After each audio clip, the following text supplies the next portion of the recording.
ফেসিবাদের নায়িকা নাকি বাংলাদেশে আসতেছে?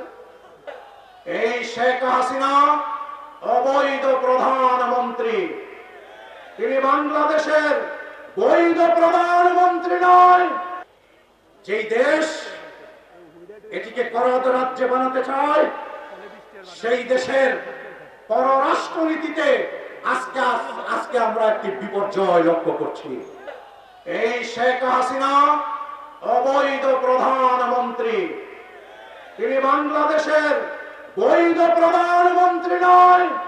বাংলাদেশের জনগণের রায়ে তার আমলের সংসদ গঠিত হয়নি। শেখ হাসিনা তার সব থেকে বড় উপহার হচ্ছে তিনি অনেকগুলো খুনের মাস্টার মাইন্ড। সুতরাং শেখ হাসিনার যদি নিরপেক্ষ আন্তর্জাতিক মানদণ্ডে যদি বিচার করা হয়, যেই ফাঁসির মঞ্চে শহীদ নেজামীকে ঝুলিয়েছিলেন, বাংলার মানুষ দেখবে সেই ফাঁসির মঞ্চে শেখ হাসিনা তুমিও চলতেছ, এটা বাংলাদেশের মানুষ দেখবে। এছাড়া বাংলাদেশের এই মাটিতে আবার ফেসিবাদ ফিরিয়ে আনার জন্য আপনাকে এখানে আসতে দেয়া হবে না।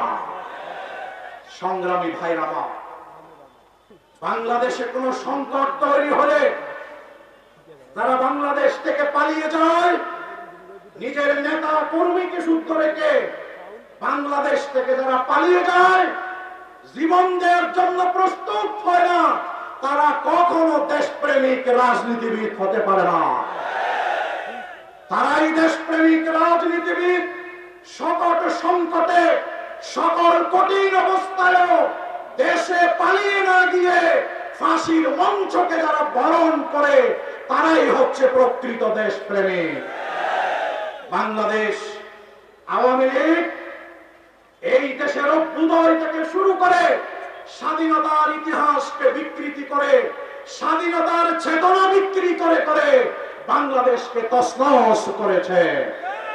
আমরা বাংলাদেশকে গড়তে চাই। কি ধরনের বাংলাদেশ গড়তে চাই?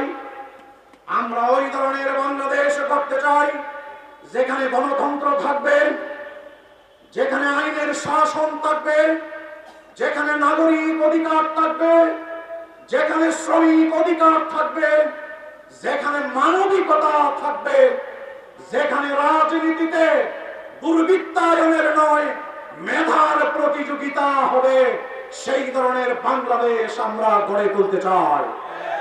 আমরা এই দেশের সাংবাদিক, এদেশের প্রশাসন, এদেশের হিন্দু, বৌদ্ধ, খ্রিস্টান, এদেশের সকল নাগরিকের এই ধরনের একটি আদর্শিক গণতান্ত্রিক ইসলামী মূল্যবোধে উজ্জীবিত ওয়েলফেয়ার স্টেট, কল্যাণ রাষ্ট্র আমরা এই সুযোগে গঠন করতে চাই। এই রাষ্ট্র গঠনে জামাত ইসলামী নেতৃত্ব দেবে। আমরা এই জামাত ইসলামীর সাথে, গণতান্ত্রিক শক্তির সাথে আমরা গোটা দেশবাসীকে সাথে পেতে চাই। তাই আসুন আমরা মানবিক বাংলাদেশ গঠনে, গণতান্ত্রিক বাংলাদেশ গঠনে জাতীয় ঐক্যের ভিত্তিতে ফেসিবাদের সকল রাস্তা বন্ধ করে দিয়ে সাদাবাজ যেই দলের হোক না কেন, এই সাদাবাজিকে বন্ধ করে দিয়ে, সন্ত্রাসকে বন্ধ করে দিয়ে দক্ষিণ এশিয়া এই সম্ভাবনাময় দেশটিকে আমরা একটি শান্তির দেশে পরিণত করি।